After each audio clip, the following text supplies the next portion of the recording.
Today is Fan Appreciation Day on the Smoking Tire. Now, Tom thinks that if we release all these balloons out of the back of this Outback from the highest point we can find in LA, someone's going to find one, it's going to have my business card on it, and they're going to call me up, and I'm going to give them away a t-shirt.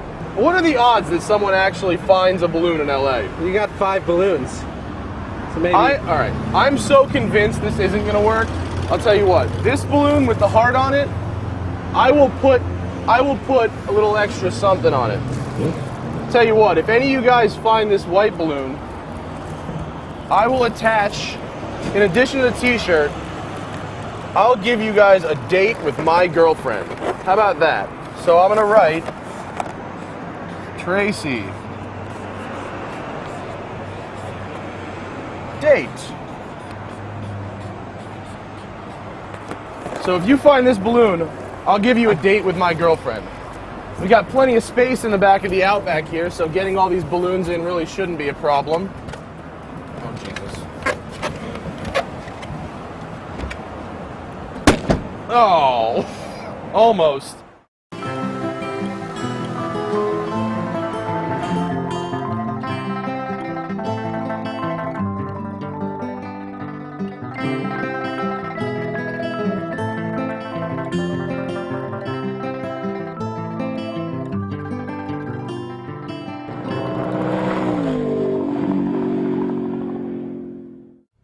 Setting off balloons would be silly if we didn't have a car to talk about, so here's the car. 2010 Subaru Outback, 3.6 R model, and the R does not stand for racing. In fact, I don't have the first clue what it stands for, but the flat 6 makes 256 horsepower, 247 pound-feet of torque, which is good enough to make this thing go 0 to 60 in 7.5 seconds.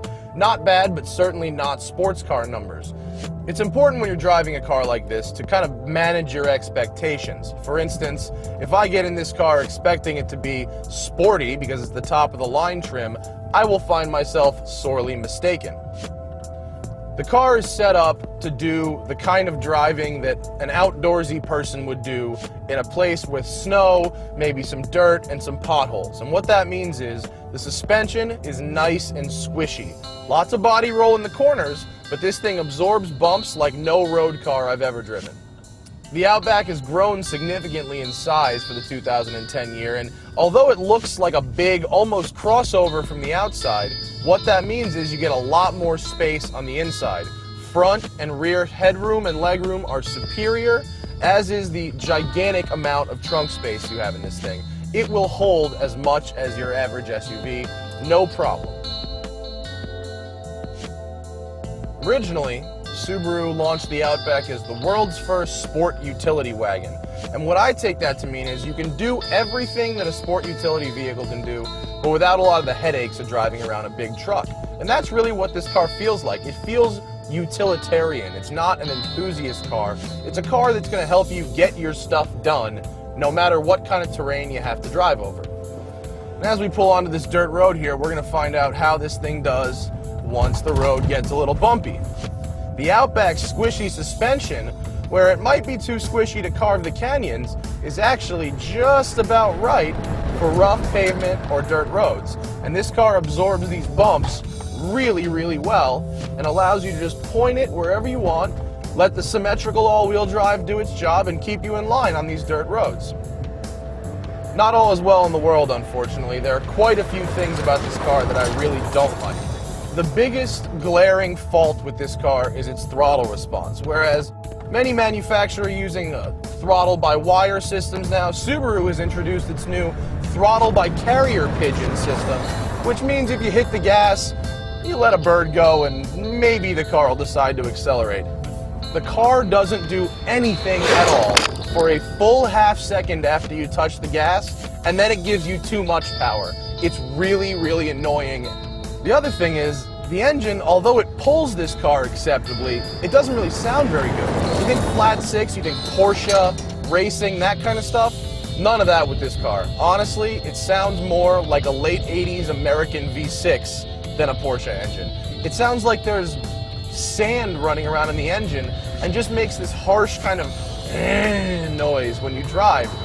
The Outback's starting price of $23,000 is perfectly reasonable considering the car's space and capabilities, really a great value. But our $34,000 test car has all kinds of upgrades that I actually don't think fit the bill.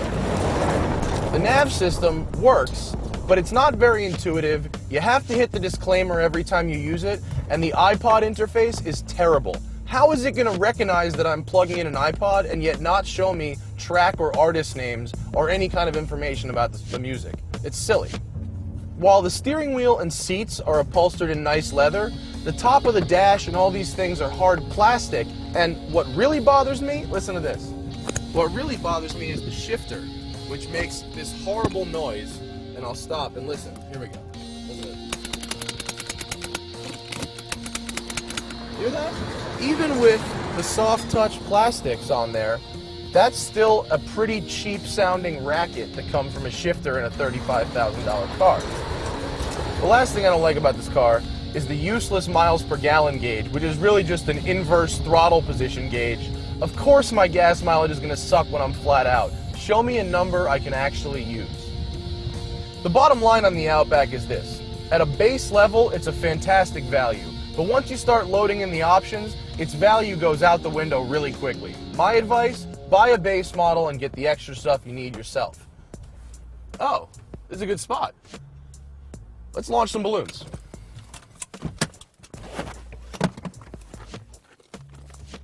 I don't know exactly where we are, but look at this view. You got the valley right there.